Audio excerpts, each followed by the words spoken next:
abantu bali ku bunkenke nti mugenda kukwata abavubuka ba Nuupu bonna mubamalire mu kkomera. Ate bonna Anti abali ku parade. Ekirungi byali bigambo byo.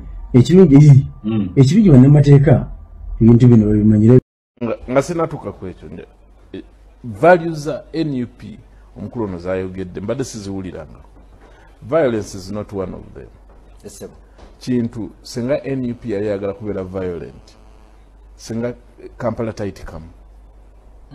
Singa Kampala tight come. Nkomulembe gwa Museveni? Yes. Mwatigezaako bila Mugambi kati nkubuulira kye mmanyi obululu. Oh my God. Singa NUP yali violent. Singa Kampala tight come. Nga sinavuma Museveni nze wafuwa George. Nze kitaka kama ne nabanga na Museveni mvuge mwana za president na Bobi Wine kati yandeka yake. Izinakiriza mwiko kukiriza. Kisa kya Mukama ye yakkiriza nti Bobi Wine ali class above sea level yamusukka era agamba sikyasobola kumuvuma. Ne bwe nkola ntya sisobola kumwenkana. Ne kale deka nsooke nkutegeeze mu Uganda mwosanga presidential material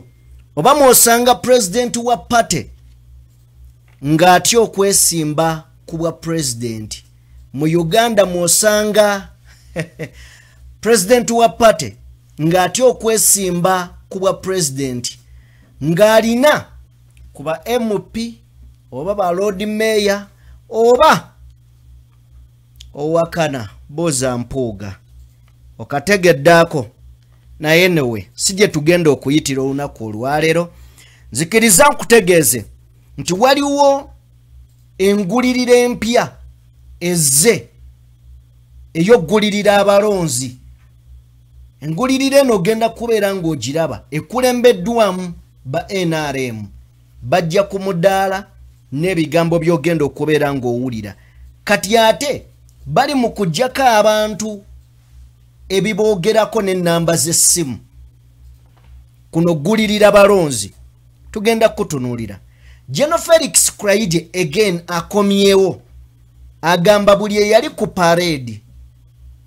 abaali mu parade n'abaaliwo obubeezi ku parade bonna bagenda kukwatibwa. Bonna bagenda kukola ki? Bagenda kukwatibwa. Sulaiman Chidandala agamba nti singa NUP yali ya fujjo amazima singa Kampala eno yakwatadde omuliro. Singa Kampala yakwatadde omuliro ye Lutamaguzi Ssemakula agambye we mulaba drone ng'eyina gwenonye mujooche abagirimu batemeko emikono. Lutamaguzi wano wetuli mu ngeri yemu. Honorable Goreti Namugga avuddeyo n'ayogera ku bya NUP School of Leadership. Avuddeyo n'ayogera n'agamba naye anyway tugenda beera nga tubitunuulira wonna. Lubega Sseggona akali amaggwa abantu oba abalonzi mu constituency ye bakaawo kiro omususa. Kyokka ate waliwo akatambi ke tukuleetedde. Akatambi kano waliwo alumiriza ng'agamba nti mu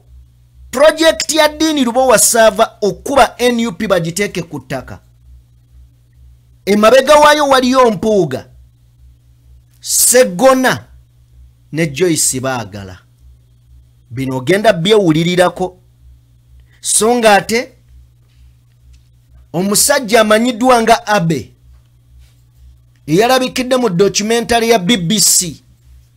ng'atunda abaana ab'obuwala okuva no mu Uganda getufuna galaga nti ate yateereddwa eyandibadde akwatibwa avunaanibwe ku lw'abafudde gatulaga nti ono ateereddwa. Ago n'agasingako tugenda beera nga tugatunuulira. Mutukkirize tukole bwe tuti tukomewo tubibawe.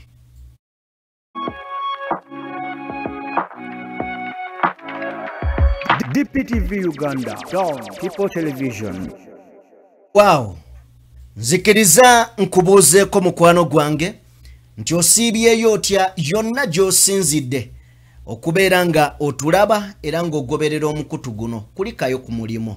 gwavoddeyo kulikayo kulikirayo ddala katusuubire nti osobodde okuba ng'ofuna ku jjamba so nga ate gwagenda obugenzi naye tukwagaliza kisima abalina abalwadde tusaba mukama agolole omukono gwe omuwonya abawonye abalina ebizibu eby'enjawulo era tubasaasira ne tugamba nti mukama abasaasire mubiyitemu mubivuunuke obulamu busobole obbawomera ng'abalala abali mu malwaliro namwe muwonyezebwe sirinzekka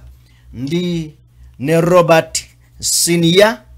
yamaze dda okubeera nga akatebe akabugumya okubeera ng'ebigambo abibagamba boza ku bantu mukadde wange tusimbule embalaasi okay wonna wosinzira ogenda maaso n'okutugoberera weebale nnyo weebalire ddala gwali ku mukutu ogwa DPTV Uganda nze Robert Senior bwe tugenda okutambula okay kale buterevu nnyo ye Robert Senior buterevu nnyo papa soko tuwe katambyako bino njagala kubabuuza in fact mugende mu comment section mumbulire mwekana katambi mukalowoozaako ki gyebiri bya ddala oba just gyebiri bya ddala oba bya just bano bazannyemu buzannyi ogenda kubeera ng'otubulya twesange mu comment section Mwana good nkulo kozanyira ko nawe like wewe wajega skuliza mwana ngamanzi je wakazini wakati tuli x1 ndi x1 but ninga skuliza andi zichimi waka kati ndi wakazirete kati sanga munda naye bobe kalasebeza mwana waffe sanga munda kati ndi je waka sanga munda kemne buje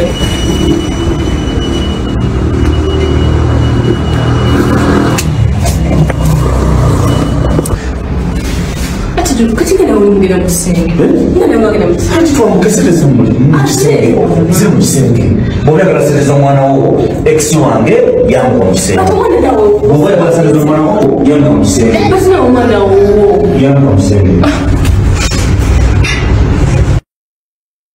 kati andika tuli musenge oli musenge azekana esete ngende eki basete ngende kugambe yo my ex bobe kalasebeza mwana yingira mbuliri space y'umwana sako ego zivayo oli nambuliri kwata mwezi kwa bobe lazeko ebintu gweze buno usagala saka sibiddamu nze basete ngende kakati bobe kala junior asome yingira stand obato yingira stand diveko genda bomwana si uwo bobe nina mbasene n'omwana amiga junior ganga nadakona ningoze mulonga kuba kusemanzi guno gwe guba gusemba ajja kuvawo na junior wakubiri ebiseera ebisinga oli bw'ayawukana n'omukyala waliwo sayidi zombi teziyinza kwenkanankana waliwo egenda ng'egamba ampisa emyaganya gyangalo kati ebiseera ebisinga bw'olaba embeera eriwo omukyala yavaawo naye ng'omwami yali akyayagala kubanga bino bya ddala bibeerayo bulungi nnyo emirundi 100 gisoba ne mu 100 bibeererayo ddala anti bw'ogenda mu mbeera bwetyo bw'okomawo ng'okimye fiizi mpira gulina okusooka okugenda mu maaso wangi kaseera nno ka school fees ke tulimu kaba katego kakati tulabula abasajja abali eyo nga omukyala yamugambye nti ngenze kunona fees bwe kiri gwandibeera kwali yanzaalena manye ebintu 5-0 ebintu by'ensi bino byewuunyisa covid bwajja emirimu eggwanga ne baliggala kitegeeza ebitongole ebisinga ne biggalawo kati waliwo family gye mmanyi omukyala yazaalira bbo omwana naye ng'omwana talina waafaanana wa maama na wa taata kati basooka kuggalawo ku mulimu omwami gy'akola omukyala n'asigala ng'akola kitegeeza omwami n'asigala ng'ewaka nga bw'atereeza ebintu apaakinga emmere agitwalira omukyala ku mulimu okutuuka mu ofiisi ya mukama wa mukyala we agenda olengera mukama wa mukyala we nga yamalayo mutabani waabwe kale mutubuulire bino gyebiri akale bw'obeera gwe nga gwe mukyala gwe gye wava oddayo omwami ali wano gye wava oddayo oyinza omugamba nti ekya Mikayiri tugire tuti bwe guba mweso twese bakuyita okwaliira oba twanjale kale tuveewaawo ebimu ku bizibu ebitusumbuwa Robert naddala ensangi zino ate we tugenda mu kalulu kigenda kubeera kizibu ge masannyalaze. Okay.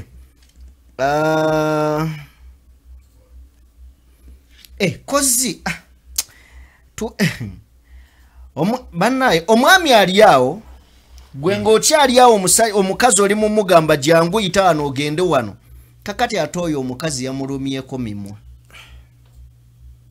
omukazi yamulumye mujeeko yamulumyeko mimwa nsonga zaaki kaboozi yabadde amukaka kaboozi omukyala eyabadde akaka omwami ne bamuluma omumwe gwa wansi ng'akayanira wansi mu ngeri y'okwetaasa ebitusumbuwa mu Uganda mwe muli amasannyalaze ekitongole ekijje kya UEDCL bwe kyaddira umeme mu mirimu amazima amatuufu gali nti buli kimu kiringa ekyafa Uganda n'amasannyalaze nakumiranga na biwoobe naye mbadde wano nga neebuuza ebibuuzo nefuna akatambi ka omwana wa maama Frederick Rugonvu ng'ayogera ku nsonga zino ne ngamba kanzireete kuba zikosa bangi n'abali eyo abatulaba nkakasa ggwe ali mu Uganda kino ekizibu okimanyi katusooke tugiwulire jammwe mu bantu ejo mutambulira mubayitamu mutya kati mu kaseera kano UEDCL obulango bwemukuba ku rediyo tujja basalako tujja kukola ki mu kaseera kano baswaza buswaza tetuliiko mugenda kusalako ky'abantu nga tebaliiko nodde ewaka enkuba si eyatandise nga tekuli masannyalaze nze nakirabyeko emabegaawo nga gasiiba tegaliiko ne gadda ku 7 ogw'ekiro ne gavaako ku 12 kakya kyembuuza abo mbeera mugateereddeko baani ne gatasiibako olunaku lwonna mwagala tugamba nti ku mulembe gwammwe lwe basaze emiti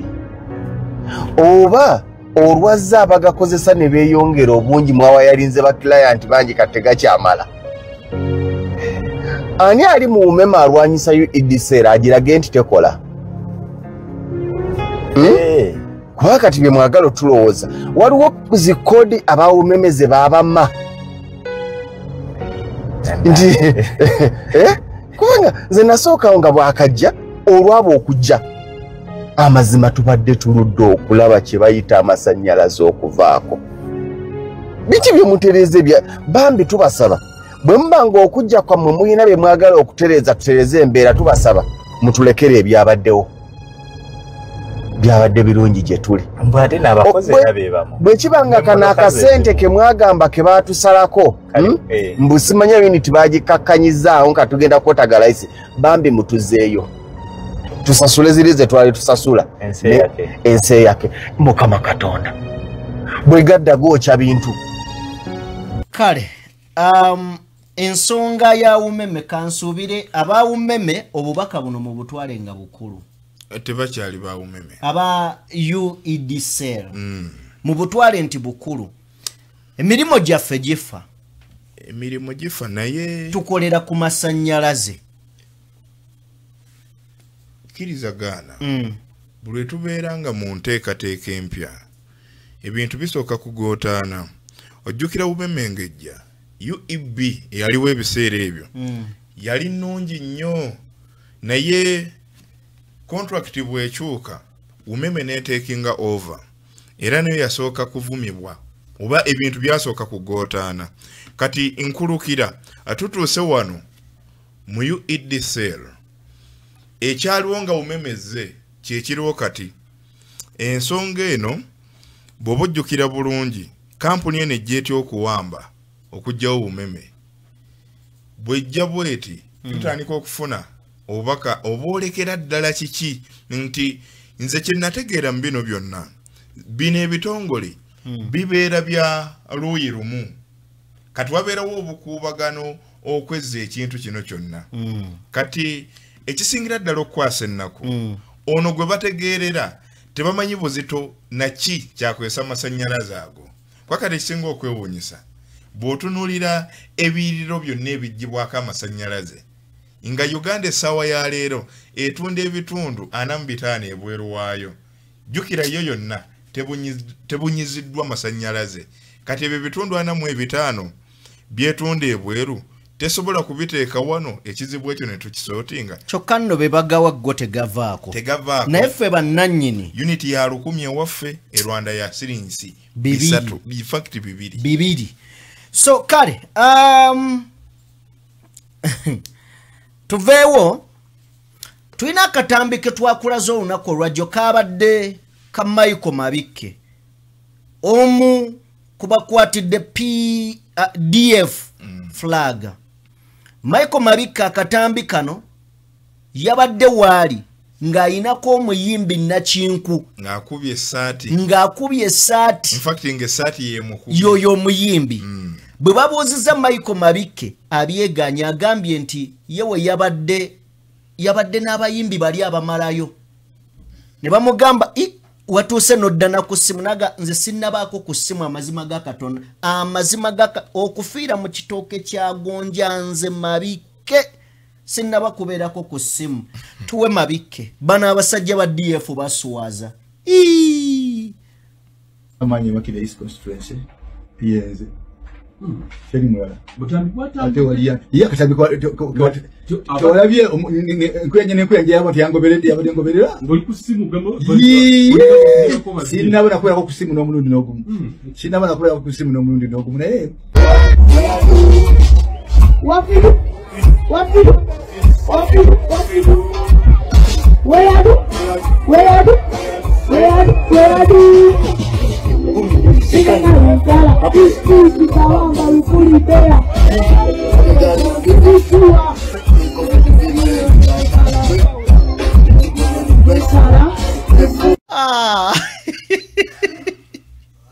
omusajja agambye tannabeerako ku ssimu era agambye we nabadde mwalabye enkuyanja y'abantu eyabaddewo tetugenda kubaako kye tugamba Michael Mabikke kwakati olaba kye baakola kabuleta singa ono yabadde ku TV bandi muzanyidde akatambi ako naye eraba nga ali ku ssimu ne tulaba kyazzaako kakati oyo omulaba president we yempuuga kyovola atwatanise ne post eyabaddeyo waggulu nga tugamba nti twatanise ne post eyabadde waggulu nga tugamba nti osobola okuba mu Uganda wosanga president ow'ekibiina naye ng'atya okwesimba ku bwa president bw'eggwanga kakati oyo mpuuga akulembera oyo okutya okuli mu kibiina kyabwe ku Lwokutaano National Council lwebadde ina okutuula kati bayongezaayo naye bayongeddeyo olunaku lumu ekyo tekyebeereka lwa 6 19 lugenda kutuuka we batagyongereyo ero kale katugende mu nziba empya eya Robert Sebo NRM yaleese system empya eno ebadde tennalabika naye engeri gye babalamu akalulu yanjawulo bagenda bagaba obuntuntu kino nno woolengerawo Makindye si wala wane Makindye wano we babadde bagaba ebintu katusooke tulabe emboozi eno olabe emyaka 4 ng'oli mu buyinza eno yerevo Kyagulanyi wabatuusizza tafaizo bamu ofisi ya president so president yabawadde katoni y'engaano n'eritabiri y'obutto ebintu bino yabibawadde si kalulu wabula tuli mu bbawa okwongera mu bizinesi twatandika dda mu kuva mu 22 mu 1222 so ebintu bino abagambye mu bikozese bulungi era tuli mu bbawa ebintu bino okuwe tunaakomawo nga mubikozesezza bulungi era tugenda kukomawo tukole ki tubongere ebirala tugenda sigala nga tukontekitinga nammwe okusigala nga tuli ba mukwano ekizibu kyonna ky'olina mbuulira nze ngenda bbawo enamba tubeere nga tukola. Ekibuuzo kiri nti agambye baatandika okubigaba mu 2022 basookera Koboko nga baluddewo okutuuka mu Kampala Kampala nga mutuuseyo mu biseera bya kalulu kubanga agambye nti bivudde mu ofiisi ya president ne mu kuva mu ofiisi ya president wane Makindye bituusewo 2025 nga tugenda mu 2026 kakati tuweere eddala n'akalala ako Robert ajja tubuulire ye ki kyalowooza. Ebyaffe bino ebintu byaffe si bya kiyaayo so yakuwadde litaabire ey'obudde ne Katoni Yenga tuli mu bawandiika wano mwenna paka saawa 2 ez'ekiro n'abakola ekiro tugenda bawandiika tugenda bibawa tetulina kyetwagala bagala manyago na detailo zizo byokka nga ffe tugenda walala nga muyakumbuza ebintu sobola kubawo tetulina bingi biki ebingi ebyaddala biki amanya go tugamanyi amanya go nga manyenamba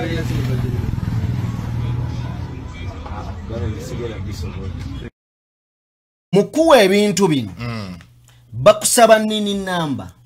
bakusaba enamba y'essimu bakusaba amanyago omuvubuka mugambye nga mwagala bingi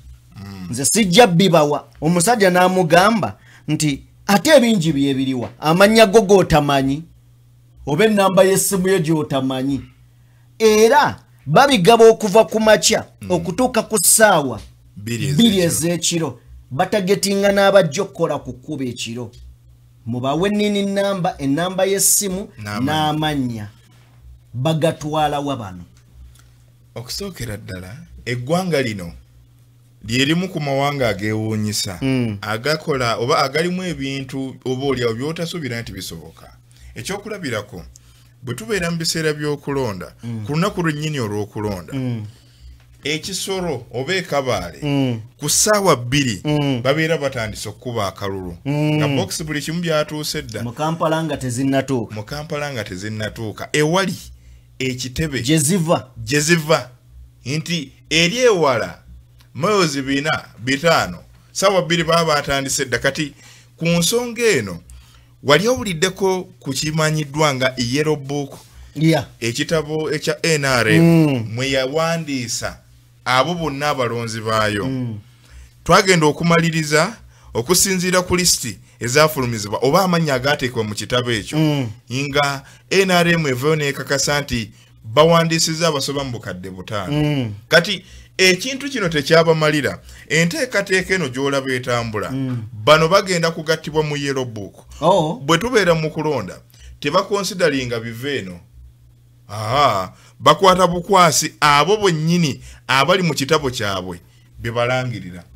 ntera akakasimu kange Jeno Sejjusa mu bimu ku byama byasooka okwasa ojjukira bulungi yategeeza nti bo balina polling station yaabwe ku Basima House e Mengo ejje kiggwera Nobati Mawu mu mboozi gye nkoze essembi eyo agambye nti akalulu sike kasalawo ani anabeera president wabula waliwo special room eyo yesalawo ani anakulembera eggwanga kati bw'okigatta ku kiri ekya Sejjusa kikuleeta ku polling station gye balina Mengo ku Basima House kati bakozesa yellow book okukimala kati kitegeeza bano boolaba bagenda maaso n'okufuna be bajjako nini amannya n'ennamba y'essimu bagenda kubagatta mu kitabo kyabwe kiri bongeze ku bukadde 5 already be bawandiise dda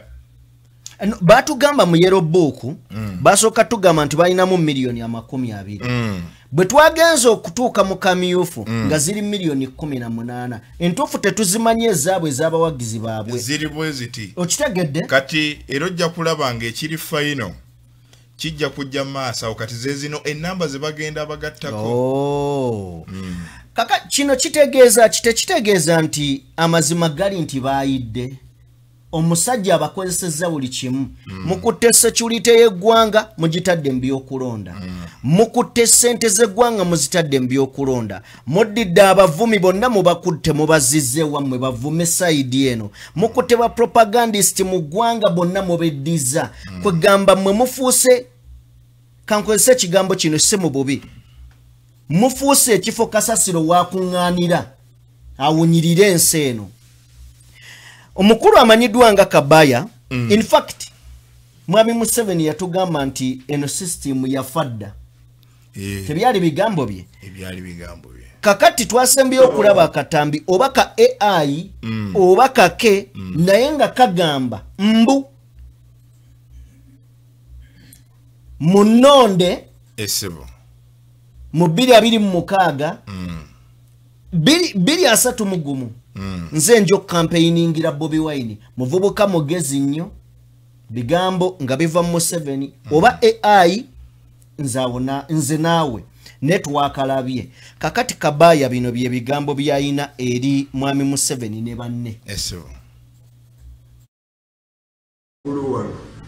akaliro kamukutte Bobi Wine anyumya ebintu obiseera ebimu ng'ebyokusaaga ate nga bya ddala nze mba mmanyi olumu asaaga naye obubonero bundaga General Museveni ono akaliro kamukutte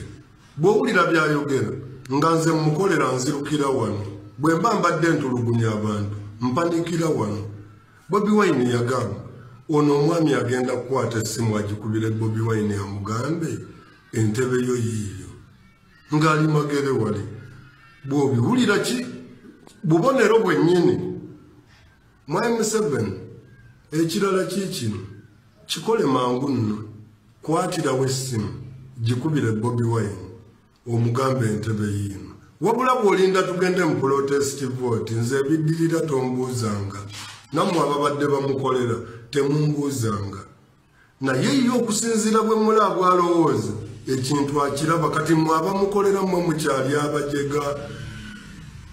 bakulu damulira omwami ono ali mu kudduka pulojekiti ennya z'agamba teziriiyo ayina nnyingi nnyo z'ayogedde tetuzijjukira n'endala zamulema kale totugamba kukulonda nti olina ky'osigazizza tugambe nina bye mmaliriza ebyobulamu mbimaliriza enguudo nzikoze obwavu obuluma bannayuganda bukkakkanyemu emisolo gye ndeega abantu kyaggwa abasuubuzi tebeekyanga we watereevu tewali kwata simu kubira Bobi Wine akaliro kagenda kwokya agawalayi kagenda kwokya nze ndi eno nkenga mmwe muliyite sadda musuuza owulidde gwe nno nno musuuza owulidde ebintu tema gwe tema toddayo kantu kamukutte totunoonyeza obululu jeno sigaza obululu eno special offer eri akaliro kagenda kwokya Okay, ye Kabaya abadde ayanukula ku mboozi ze tukozaawo n'ebigambo bya Mwami Museveni bijjo. Kakati Robert tuyina olunaku lwabadde lwakumeka bakutte akulira essomero lya NUP School of Leadership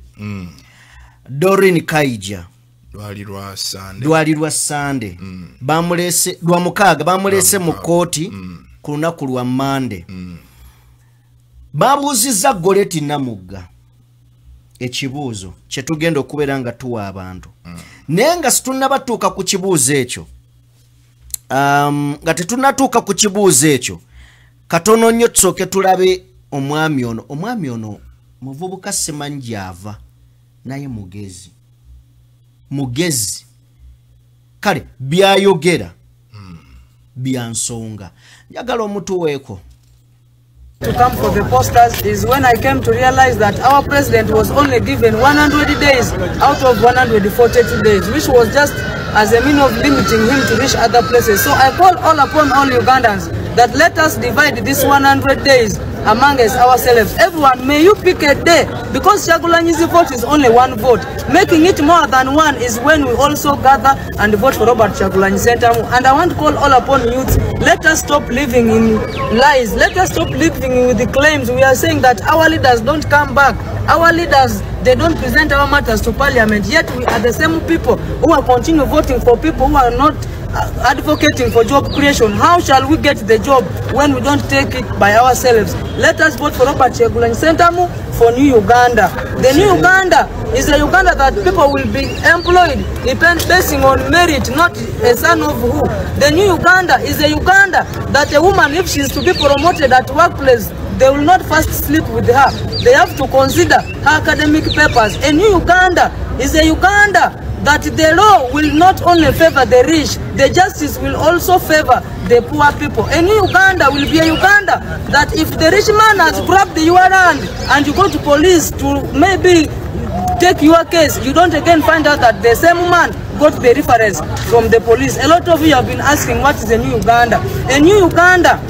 is a Uganda that arrest must be an arrest, not a calling abduction that is an arrest, like the way they were telling us that people are not being abducted, people are being arrested. If they are being arrested, where are they? Why are they not being brought in court? Why are they not released if they are not innocent? Or if they are guilty, why are they not charged? Why is it that people are still being hidden there? Where are the people whom we have not seen? That is what we are asking. And I want to tell all Ugandans, fighting for your rights is one of the things that is your birthright. Let us stand together and fight for our country. Uganda is all we have. The people who are ruling us, most of them, they have passport, they can go to another country. But we shall remain in Uganda. We are not advocating for war. Ours is a peaceful revolution. I wish you all what you wish yourselves.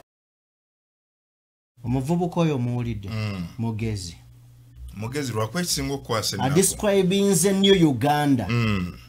mu kaseera mu space ya ddakiika ng'emu n'ekitundu nga New Uganda agitusiigidde kati ekisinga okukwasa ennaku mu mbeera eno nti message gyayogerako ntuufu ddala era ge mazima gennyini agaliwo kati bw'olaba embeera gy'alimu message bw'etuuka ku bantu abatajagala giwulira naddala abali mu buyinza bajja kukola ekisoboka kyonna okusobola okulondoola okumutuukirako ddala kubanga bo ekijja mu mitwe gyabwe bw'oyogera amazima agaliwo ku bo bafuna endowooza egamba nti katumuzze ku sayidi yaffe atandika okukyusa akatambi naye kati ate eyo ensobi gye bakola etasaana. Okay, katusabire omulenzi ono balemaate kumutunuulira mu ango mbwalu abalwanisa because byayogera ge mazima ekyandibadde ekikulu yemmwe okwata ekkubo ne mukola byayogerako mu butuufu so katweyongereyo lunaku lwali lwa mukaaga bakwata Doreen Kaija omu atwala oba akulira essomero lya NUP School of Leadership mu ngeri yemu ku lunaku lwali lwa Mande bagenda maaso n'okubeera nga bamuleeta mu kooti okusinziira ku munnamateeka amanyiddwa nga Counsel George Musisi yavuddeyo n'abaako byatutaputira mu kutwaputa kuno n'atugamba nti ensala ya kooti eno nkyamu olw'ensonga nti tosobola gamba kibiina kya byabufuzi ekiri gazetted ekirina mandate okubeera nga kiddukanya emirimu gyakyo n'ogamba nti ate olukusa olukola essomero kirina kugenda mu minisitule ya byanjigiriza kisabe olukusa okutandika essomero era wano agamba nti National Unity Platform evuddeyo kubeera nga yedifendinga ku kyessomero lye bagamba egamba nti lino ssomero erisomesa constitution ya Uganda erisomesa ebyobufuzi ebyekibiina era agamba nti lino ssomero erisomesa ideology era erisomesa ebikwata n'ennono ez'ekibiina nga kale toyina w'osinziira mu constitution kuvaayo n'ogamba nti bino biregulatingibwe Ministry of Education. N'ayongerayo n'agamba wano nti according articles ez'enjawulo article 29 kasaze 1 kasaze E n'agamba nti eddembe ly'obuntu eddembe lya ebibiina eby'obufuzi okubeera nga bikuŋŋaana byorganizinga ssemateeka abirambikira mu nnyingo zino ze tumenye. N'ayongera n'agamba nti article ya 38 kasaze 2 eprotectinga eddembe lya buli munnayuganda okubeera nga participatinga nokola activities z'ebyobufuzi mu ngeri ya organization nga eri civic mu active politics. N'ayongera n'atukotingira article ey'ensanvu kasaze emu n'agamba nti eno ewa omwaganya era ekkiriza ebibiina by'ebyobufuzi ne organizations okubeera nga zooperatinga freely within the law. N'ayongera wano n'agamba nti George Musisi ya bituwa n'agamba nti according to Musisi, political parties to seek approval from the Ministry of Education before conducting internal leadership training. Kinagamba nedda tekiriyo tekisoboka. N'ayongera n'agenda maaso naga tewali teeka mu constitution ya Uganda likiriza kibiina kya byabufuzi, tewali teeka liraga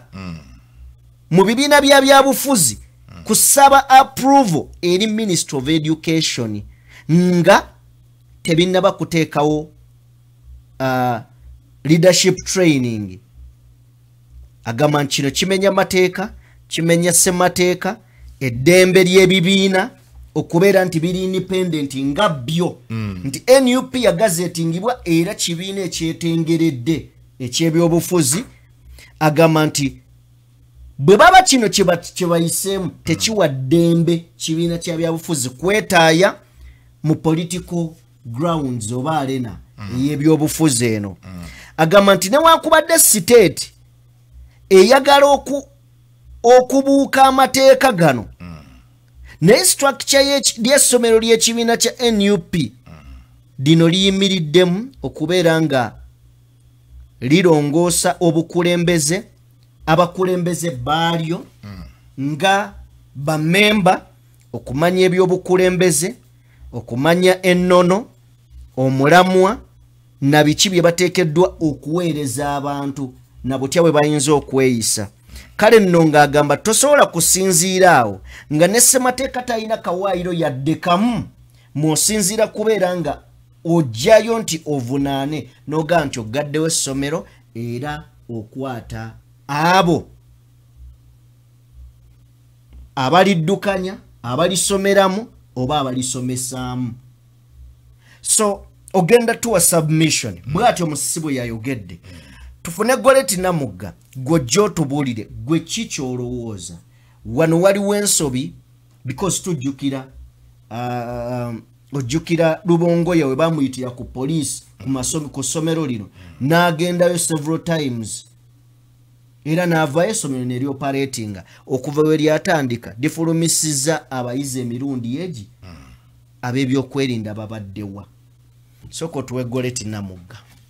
Somero mulirina mutikira abayizi n'eriri mu bumenyi bw'amateeka. Lwaki mukola bino?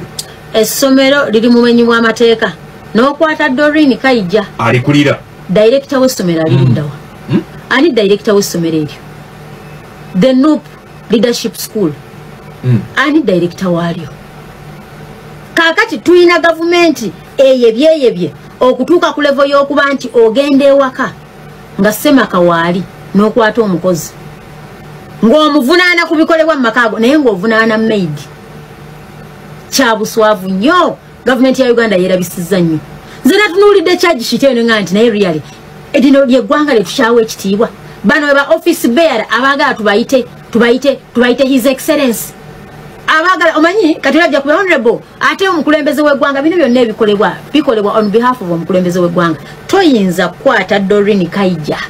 bw'obanga ogenza okutunuulira obukulembeze bwa National Unity Platform Doreen Kaija ali mu namba mmeka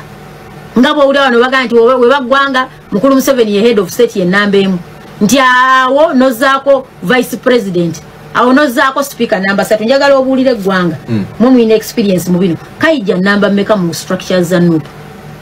Kaija namba mmeka meanwhile nemuba balagajjavu okuba nti okutta omwana w'abanna omusibo okusomesa mu ssomero eryo ng'essomero likyali liggule lwaki tebagenda ne baliggala. These are the same criminals abagenda ekamwokyawo ne bawamba bagenda ne bayola ebitabo byonna ebyalimu ne bayonoona ne bayasa endabirwamu gavumenti yayita gavumenti munafuye okutuuka ku mbeera y'okulwana n'ebizimbe embeera y'okulwana n'ebitabo is that our level government ya Uganda ng'etimba ekipande kiramba international government of the Republic of Uganda etuuse ku level ekwata omwana asomesa mu ssomero oyo Doreen si director omukozi mu ssomero negenda nemusiba nemugulako n'emisango nga director w'essomero waali meanwhile n'essomero gye liri likola essomero weeriri era lisomesa abalikulira we bali batambula essomero sirigale naye okutte gwogamba oli yebuuza naga nti abantu bano bategeera essomero lino letwogerako lirikamwokye wali ekitebe ky'eniyuki ekikadde. Robert gwe kiki kyolowooza bwe batandikawo essomero eryo kyali open nti oyo yenna ayagala okubangulwa naddala mu by'obukulembeze ayanirizibwa oba oli wa NUP oba toli wa NUP wano twalinawo subject ku mutendera ogusuumuuse ku ddaala eryokubiri mu byenjigiriza bya wano guyita ogwa secondary a political education. Gavumenti bwetandika okulaba nti bonna abatandise okugguka obwongo naddala mu kisaawe eky'ebyobufuzi badde ate ku ludda olugikuba subject eyo n'eggibwawo ku mutendera ogwo kuba baali bafunye okumanya. Yes. Kati essomero lino lirabire mu mbeera y'emu eyo nti litandise okuzibula bannayuganda amaaso ababadde tebeefiirayo nnyo naddala mu nsonga z'ebyobufuzi kati batandise okuzibuka kitegeeza ennamba egenda ewera buli lukya kubanga essomero eryakaggulwawo lyakafulumya sofa ebiwayi 2 kati ekibuzo ekikulu ekiri wano gavumenti wakati mu kugenda ekyankwanzi abava ku ludda olugivuganya nga bo tebavaayo kuba kiwayo ekyo oba ekitundu ekyo gye bagenda kuba nabo gye bayigiririza abaabwe. Yes. Ne batuuka n'okwambaza abantu ba bulijjo uniform ez'amagye oba ebitongole ebikuuma ddembe ne kati Red Beret eriko ne logo y'ekibiina yo kive okugissaako kati bw'otunuulira embeera yonna ng'omukulu nga Honorable Namugawa atugambye nti byonna ebikolebwa binenyezebwa oyo head of state kati essomero lino ngaddyo tebasobola kuva eri ne baliggalwa olw'ensonga tebalina reason eri legit esobola kuliggaza wabula bo basuubira nti webakwata ne batandika onnyigiriza awamu n'okucunya abaliddukanya lisobola okunafuwa sinakindi n'abeerawo okutya abayizi ababadde bagendayo ennamba n'etandika okukendeera bo kyekyo ekiri mu ndowooza yaabwe. Kakati ndowooza tuddayo ku bigambo bya Kabaaya temwami Museveni akubire Bobi Wine essimu amugambe eggwanga ndikwasiza entebe yo yiino amukubire essimu ayanguwe naye ebyo ng'obitugamba tuyina General Kraije. General Kraije kino ekintu akiremeddemu nnyo njagala osooke otuwe General Kraije simanyi lwaki akatambi kagizeemu mbadde njagala yenna tumulabe n'omutwe Yeah. Mutuwe jeno. Abantu bali ku bunkenke nti mugenda kukwata abavubuka ba Nuupu bonna mubamalire mu kkomera. Ate bonna. Anti abali ku parade. Ekirungi byali bigambo byo. Ekirungi ekirungi bannamateeka ebintu bino babimanyira baliwo omu mwama muyita Senta Musewanda ginamulaba ku mukutu ogumu ino egende ejemu bonna byalo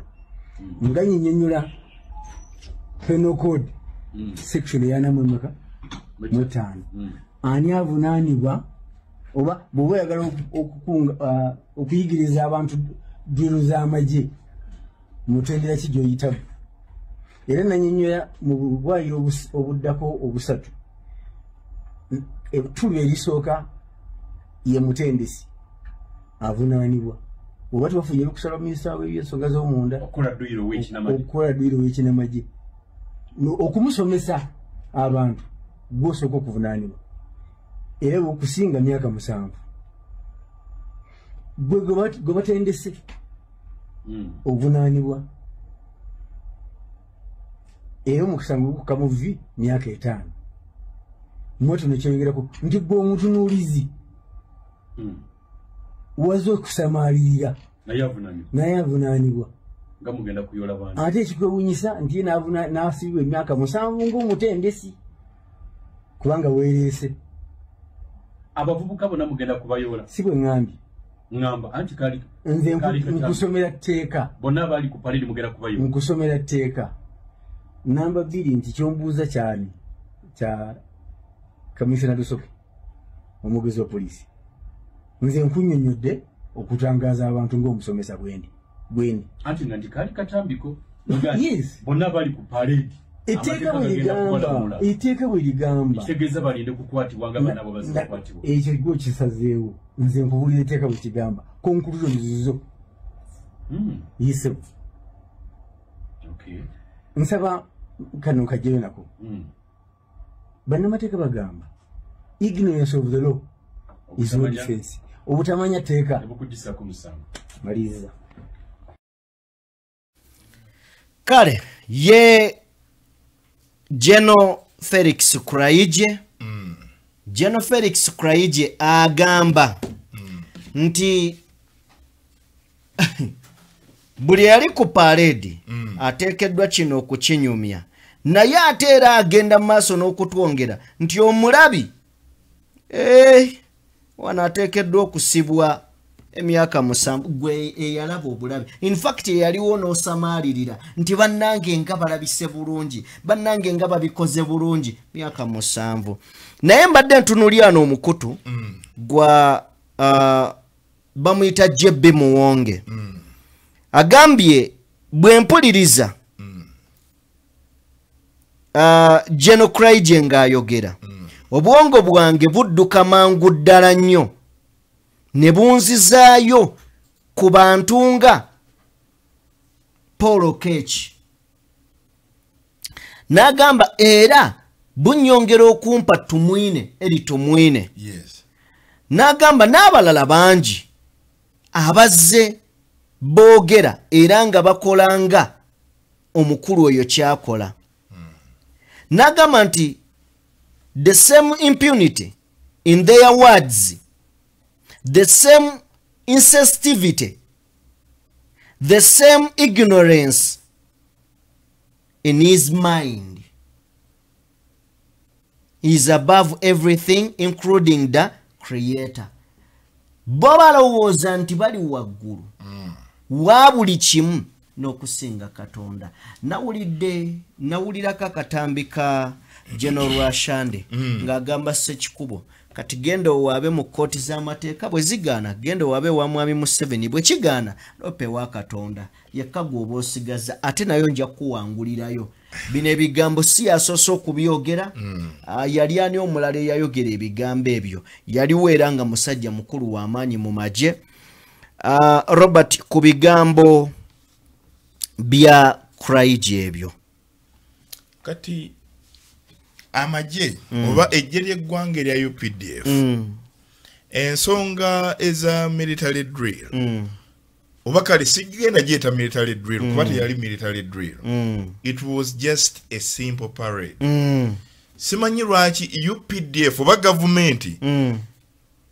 yekwasa nnyo ekintu kino oba eri mu kukozesa parade eno ng'ekyekwaso okutabaganya ekibiina kino kubanga kati bw'otunuulira ensonga nga bwe zitambula ekintu kino tekirina nnyo makulu tekyandiwanvuyiziddwa nnyo nga bwe bakikola nga bwe bakitutte n'okutuuka nti buli mukutu ogw'ebyempuliziganya gwe bakyalako naddala omwogezi w'eggye gwakyalako ye topic kyongera okukakasa nti kino ekintu kyali kipange kuva dda era nga bamanyi akaseera bwe kirina okuggyibwayo kubanga wali wano n'otunnyonnyola nti parade eno ekolebwa ng'ennaku z'omwezi 12 omwezi ogwokubiri batandise okukwata abaana bano oluvannyuma lw'ennaku z'omwezi ezo lwaki tebaba bakwata nkeera oba nga wayisewo sabbiiti bwe kiba nga kyali kikyamu so kakati omu ku basomesa mu ssomero lino avuddeyo alina byatugambye nsaba omutuweeko nga sinatuuka ku ekyo values za NUP omukulu ono zayogedde mbadde siziwuliranga violence is not one of them kintu senga NUP yali yagala kubeera violent senga Kampala tight come senga Kampala tight come nkomulembe gwa Museveni yes mwakigezako bila nkugambye kati nkubuulira kyemmanyi obulungi oh my god senga NUP yali violent senga Kampala tight come in fact nkubuulira ku militia training kiki eno se exchange kati nkubuulira bubuulizi NUP egezezaako nnyo okurestraininga abavubuka obutabeera violent mwali badde temutulumbana ku kitebe kyaffe ne muddayo nga mutambula yes I'm telling you that naye mujja ku kitebe ne muyingira ne mu office ne musitula ne TV ne computer ne muzitwala mukebere biki bye tuba tukola ani gwe twamenya okugulu naye mwe mutumenya amagulu ffe tuli violent oba ekigambo kyesitegeera bulungi wakwata Eddie Mutwe n'omutwala mu basement ne CDF n'avayo n'aga nti ngenda kumusomesa olunyankole n'omukuba n'omumenya amagulu naye kati ogamba nti NUP eri violent NUP eri violent wakwata president Kyagulanyi ngali mu campaign wakati eruuka n'omukuba paka nga takyasobola kutambula naye kati ogamba NUP eri violent wakwata president Kyagulanyi mu Arua ng'agenza okampanyingira wadi n'omukweka n'omutwale Makindi n'omukuba si musajja mulema yavaayo ali clutches naye oli wano ogamba abantu nti NUP eri violent ani ali violent ali violent ye president Museveni ne basajja be si NUP NUP lweribeera violent lwakuba teri violent wabadde olabawo enjawulo I'm telling you because nkimanyi bulungi nga bw'okimanyi because you are a historian you cannot defeat people's power never na Alexander the Great yalemererwa nobody can even Museveni cannot I can say that authoritatively kubana yakyogera tasobola kudefeatinga manyi g'abantu mugende mpola kyengezako kugamba ng'owumba toyogera ng'agamba nti gwe alpha gwe omega w'enseeni nti mujja kuba abantu ate muli muganya nti be bali violent ekyo si kituufu njagala okumaliriza n'ekintu kino omukulu no kyabadde ayogera in fact nga sinakituka ugambo Eddie Mutwe singa member wa parliament Eddie Mutwe muyinako buzibu ki because omuntu okufuka member wa parliament abeera ne qualifications asaba ne constituency ne bamuwa ne yesimbawo Eddie Mutwe yakola ki is it a habitual criminal nti tasobola kwesimbawo bw'aba nga alina ebisanyizo asobola okwesimba tekirina buzibu ate alina abangi basinga abali ku saidi yo okinako buzibu kyekyo ekyokubiri kyogezako gamba obadde era ogezako kulumiriza ekintu kino nti NUP epanga kuleeta violence mu kulonda nedda si bwe kiri kitegeere bulungi NUP epanga kuprotectinga maanyi g'abantu gwe bw'oba olina pulaani endala eyeewa ez'omumba omuganda gwagamba omanyi bwe lugwayo olwo gwe bw'oba olina pulaani ndala eyeewa ez'omumba gwe bazikuba esebo n'akali amaggwa otega kalaba aye kamanye ke kamanye kakakyusa kakati nze njagala okugamba NUP guno si gwe gusemba kuba ogamba eri ku last eri mukagaba tegenda kuddawo NUP is here to stay egenda kubeerawo ate egenda ku outlivinga judge kankuwa amawulire NUP Kyagulanyi n'emyaka gy'alina ne bamutambulira butambulizi wano kujja kubeera kaagwa wansi tweyanziza kanso ng'agudde bugwi ng'ebirebe ebimusu tweyanziza nnyo kanso olwakadde bulungi kati weeralikirira esebo kale nina ekintu kye mbadde ngenda okwogera naye nja kireeta mu puroguramu ey'enkya nabadde nina ebintu bye ntunuulira olunaku olwajjo oba ekiro ekyakeeseza olunaku olwaleero ne nkizuula lwaki baggala essomero lya NUP nakitegedde ensonga ziringa 3 tujja zireeta olunaku olw'enkya kakati zino enteekateeka mulimu okusuula ekibiina kya NUP owulira n'okukikkakkanya bakikkakkanye kino kizingiramu ababaka abali munda mu NUP nga bakozesebwa gavumenti kizingiramu bannamawulire nga bakozesebwa gavumenti kizingiramu ebibiina by'ebyobufuzi ebiri ku opposition nga bikolera gavumenti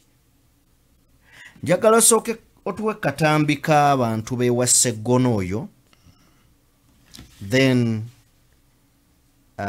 simanyi soko katuwe kubanga myaka 15 eyababba waliwo omusajja abadde ebusire myaka 15 nga bwogera n'omuga munnange nina omwana azimbye wanene ekizimba akugamba ekigambo eki eyakubba yeyanziba kakati emyaka 15 nga eyatubba yeyakubba sebo tulabyeko nnyo webalire ddala gwe wandibadde tojjala buzina kusaba kaadi kubanga myaka 15 eyababba yeyanziba tewali kintu nakimu kakabeereka ambulance era ne bw'omuga nti sebo tufuneyo ka ambulance akugamba eyabalemesa ambulance nange yeyannemesa eyababba yeyanziba Emmanuel Magora Matovu nze nandyagadde nnyo era bakiba nakwatako mu balongo ng'omusajja omulongo Magora Matovu yasanira kaadi bajwe warukagga lwaki osanga yayinza tukolerayo byatukoledde bana tebakoze abaddeko takoze takoze byebyo nze ngenda kujogerako bwenti nti omubaka abaddeyo sijja mwogerako nti mubi mulungi nti mu parliament alina experience ate n'amateeka agamanyi naye ku mulundi guno abantu ku mulundi guno ekiri ku ground ekiri ku mimwa gy'abantu baagala abakulembeze abakozi abagenda okuwuliriza ensonga zaabwe ziri mu bitundu ate ne zimala ne zikolebwako kati nga gwe omukulembeze nga MP olina okukomangawo mu kitundu n'owuliriza ensonga eziri mu constituency yo ate n'olabika ng'ozitwalayo mu kitundu so mwami Sseggona kati ke kaseera mu kitundu kyo okwongera okukuba mu ttooki bw'oba ng'ensonga z'abantu ozikoze era amaanyi g'abantu ku gurawundi ogenda gawule nga gagamba nti jangu ne mwami Warukagga kuba gwe meeya aliko Kyengera Town Council era abantu balabye obuweereza bwo kakati abantu bagenda bakuba mu ttooki bagambe nti ku mulundi guno nogwe tukola ki gwe twagala Sseggona akola kale Sseggona omuwulira ku ground ye nga gyetaliiko nakugamba waŋŋamba wano namala ennaku 3 nga ngumbye mu kitundu ekyo nga nkola research minzaani ku ground 226 kati constituency eyo eya Busiro ey'obuvanjuba erinnya erisinga okuwulikika lya Magoola ku ground era kijja kuba kya bulyazaamaanya obutafuna kaadi nati si kya bulyazaamaanya waliwo emitendera emirala egiyitibwamu nze ng'omuntu Magoola go okusinziira bwatuuka ku ground asijja gamba nti mpa magoola azin ku ground kusinziira gwe ku kyewalaba ku ground ng'owamawulire asikowalinga ebitundu 8 ng'abakuba nnyo kale kaakati Sseggona nga ku ground we bamuyuuya njagala okwebuuza ekibiina bino byo betugenda obba babiwulira simanyi oba babiwulira bwe baba babiwulira leka n'ensi ebiwulireko nzikiriza tuzanye akatambi kano wakati nga waliwo abeewera okuba NUP waliwo amasimu agava ewa Sseggona ng'akolaganye ne Joyce Baagala okusaanyawo NUP tuwa akatambi ka Katumba. And I got to know each and everything because actually at first nali ndowooza bwe yambulira ebintu ebyo nze nalowooza nti Kibalama ayagala kumukolera stories. It's like series of stories. Just a series of stories. Just. Nti oba ayina kyeyemulugunya oba ayina bino ojjukira bye bamukwatanga ate bamuwambye biki n'ebirala ebiringa ebyo. Yes, Kibalama, yes. Nga byensuubira nti the stories zayagala oba ayina okwemulugunyamu NUP ku kibiina kye because it is a story fe tuli bannamawulire. Gansuira those are the stories ezigenda. That is why nti bwe mukumbulire ebyasooka gamba Kibalama tuleetedde story twagala kukola story ya Kibalama agenda okulaba ng'eyingidde mu kukola deal negamba ate story ya Kibalama ekwataganirawo n'empuuga lwaki tuli mu kusisinkana twagala okusisinkana mpuuga kumbe ennafu lwe ddiini lwe yasooka okusisinkana Mathias Mpuuga I wasn't around. Yamusinkanira ku office oba I didn't attend that meeting but no Kupopopo Memorial Hotel Mundeba one. It was at around Mundeba 10 a.m. Zali sawa 4 kumacha Uganda yencha. Yes, Mpuuga yamusinkana sawa 4 ez'okumacha. Zali sawa 4 za kumacha. Kupopopo Mundeba. Ebina byetogera ko bya 2024. 2024 sibye mabegeri. Bwe natunula nenda n'engamba naye ate gondi ya Kibalama Mpuuga ayingiriramu wa gundi ayingiriramu wa Honorable Sseggona because it was Honorable Sseggona who called it in n'amugamba omusajja waali uno wano Mundeba ne bagenda ne basinkana. Medad Lubega Sseggona yakubira ddiini Lubo wa Saava amutegeeza nti tayogerangako naye kumuyita kumujja kusinkana Mathias Mpuuga Popopo. Oh my God. So nebino katini nnyo nebino ebya Kibalama byonna n'omukulu Sseggona abirimu bino byonna bye twogerako olwaleero ye yali gurupu yonna bwe baali bayingidde mu ddeero. Era yali coordinating ku kigambo ky'ensimbi okuva wa Mathias Mpuuga yalinga Honorable Joyce Baagala. She's my fellow journalist. Let her come out and challenge me. Ebyensimbi finance yali Joyce Baagala. Finance. Mpuuga yakwasa ddi n'amugamba nkukwasizza Joyce Baagala yababikolako ne ssente ze yasooka omusindikira Joyce Baagala yali alina mu nnyonyi yali agenda kulinnya nnyonyi ng'agenda South Africa. Sente zaali so kati ebyo byonna bwe byaliwo Katumba sente zaali mmeka zojjukirako ddiini mubuuze emitwalo 3 gondi Joyce Baagala Honorable Joyce Baagala ze yamusindikira zaali zaaki ezasooka ng'afuluma agende South Africa ng'agenda South Africa ezo ze yatwanjulirako n'atugamba atuteereddeko emitwalo 3 olwo nga twakamala okusisinkana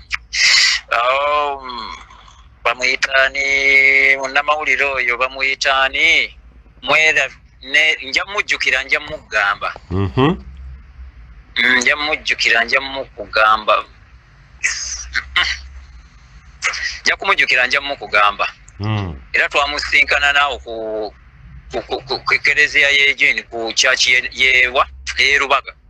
wenyine twasinkanira ku cathedral erubaga awo ku cathedral oyo yawa ddiiru namugamba Mpuuga akolaga bw'oba oyagala byonna byonna ebya Mpuuga Joyce baagala yabimala yabikutula byonna okitegeera lwaki nkugamba ebigambo bino byonna nagezaako okunnyonnyo kubanga yavayo nanyonoona mu public n'ayogera ebigambo bingi nze ne nvayo ne mbabuulira ekituufu ne mbabuulira amazima naye yo olw'okuba nti awoggana nnyo obaoliawo public abantu abamu ne bakitwala nti nze mubi kakati buli kimu kyonna kyonna kivuddeyo nga bwe nakibagamba nga nabagamba mulinde mugenda kutegeera amazima nti waliwo enkolagana ey'enjawulo wakati wa ddiini Lubowa Wasava ne Kibalama mbijjukira tebivudde si yennyini eyabyeyogeredde nagati bantuukirira nze nwana kulaba nti Kibalama jjanjabwa ku kiggwe munnamawulire oli musawo that's a very good question. Yes. Lwaki tokavalinga stories zo ekyo nakyo ne kiggwa nti oli Kibalama bannange mulwadde teekayo story eyo ekyo nakyo kiggwe so ebyo nabiraba nze nembita nembivaamu nenzira ebbali abantu nembabuulira nembagamba so kati ddiiru eyo actually nze okuvayo nenjogera ddiiru eyo byonna byonna ebyalimu yemu gundi eyakosa ddiiru eyo okutambula egende mu maaso however nze nali nina loopholes ze nengedde ze ndabye era kye njagala okubuuza kati nnyo Katumba kiki ekyakuleetera opting out apart from ekyogamba nti this is no longer the news oba reporting investigative journalism nsonga ki endala ezakuwaliriza opting out